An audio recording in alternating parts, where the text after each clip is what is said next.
when I was a kid, from literally from the time I was born, we would go to we would go to Sandwich, Massachusetts, and Cape Cod for typically for a week or two, occasionally 3 weeks, but most summer vacations it was a week or two. I think my parents experimented with it over the years, and they found out that a week was too short. 2 weeks was just barely enough. 3 was ideal because 3 weeks you'd go down there and it would be 2, 3, 4, 5, 6, 7 days maybe, depending on how stressed we all were. So it could be a week before you really unwound and relaxed and felt like you were just like you were there. When you'd first get to the Cape, you almost couldn't believe that you had all this unstructured time, that you couldn't believe that you didn't have things to do, that you know. I mean, even us kids, we felt the stress of it. My dad, he would walk around without a shirt and his bathing suit on, and he'd still be working, he'd still be reading papers, and but it was kind of second order work for him. It was work that he didn't absolutely have to do, and he also had fun stuff. He always had a stack of 2, 3, 4, 5, 6 science fiction novels to rip through while he was there. I can remember him reading Fred Hoyle's Rockets and Ursa Major, which I had for a long time, his copy of. It's a terrible book, awful book. But so he would bring science fiction books down and read. And my mom would hang out with us. Well, we started out renting cottages for the longest time. And I remember those cottages very, very fondly. They were down at the end of North Shore Boulevard in Sandwich, and there was a pack of about a dozen green cottages that were arranged right next to what's called Scorton's Creek. And I know exactly what cabin. There was tiny little cabins. There were 2-bedroom cabins. And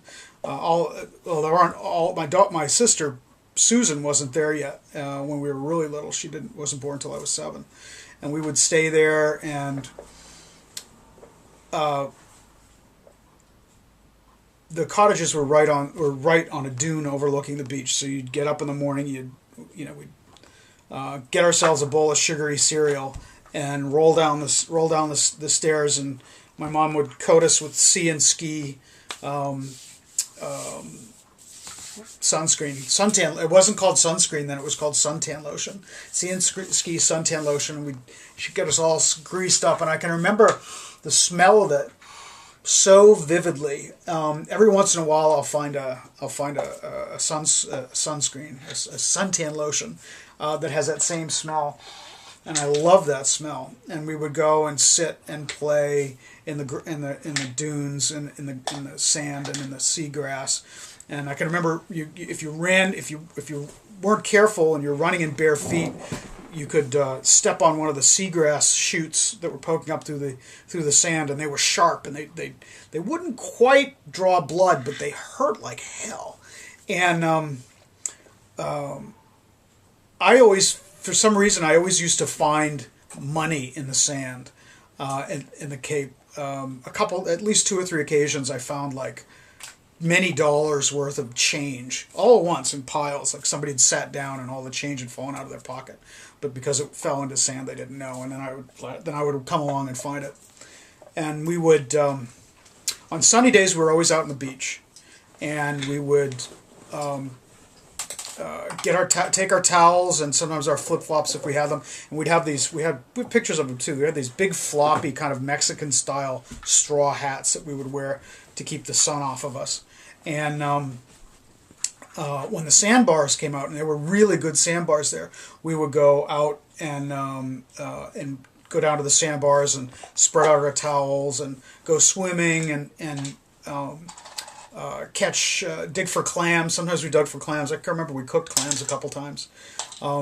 We would, during the time we were down there, we would inevitably get a lobster dinner at least once or twice. We would buy lobsters and boil them in a big aluminum pot that they had, that was part of the stuff that the cottage had. And down the street from the cottages until I was probably until after my father died, there was a general store, and we would traipse down there with money from my parents and load up on candy, or I would get comic books there sometimes. But one of the things that was so awesome about the general store is they did rotisserie chickens there that were I swear that's where my addiction to chicken comes from. And we would go down there, and some evenings we'd get a rotisserie chicken, and it would come in a foil bag, and they'd pack it up. My mom would order it. We'd walk it back down the street.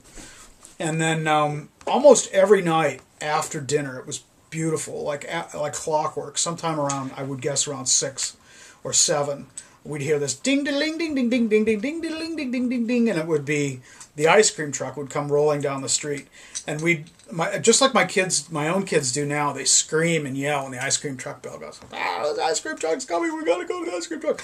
And my parents, I can't remember them very often saying no. Sometimes the ice cream truck would come in the afternoon too, but it'd always come in the evening, and we'd go after dinner, and we'd go running down and get ourselves. We were very circumspect in our choices. We were typically allowed either an ice cream sandwich or an ice cream bar, and that was all we were allowed to get. I don't know that they had many other choices besides that then, but that was really pretty much it.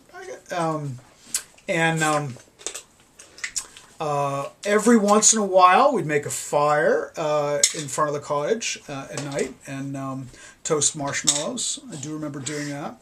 And I'm trying to think, what else do we do? I have a little list here. I'm going to look at it. In 1960... maybe 1970, 70 or 71. My father got tired of renting cottages down at the beach there, and unbeknownst to my mother, although she claims I remember this story very vividly, although she claims this isn't true, I claim it's true. Unbeknownst to my mother, my father had gotten in touch with a fellow that we had started to rent from. We stopped renting the cottages down at we're at the end of the beach by Scorton's Creek, and we started renting from a guy named Mr. Wood.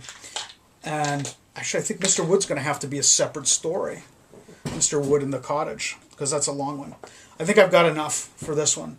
Well, those are some early Cape Cod memories. They're going to have to break this up. There's just too many Cape Cod memories to be jam-packed.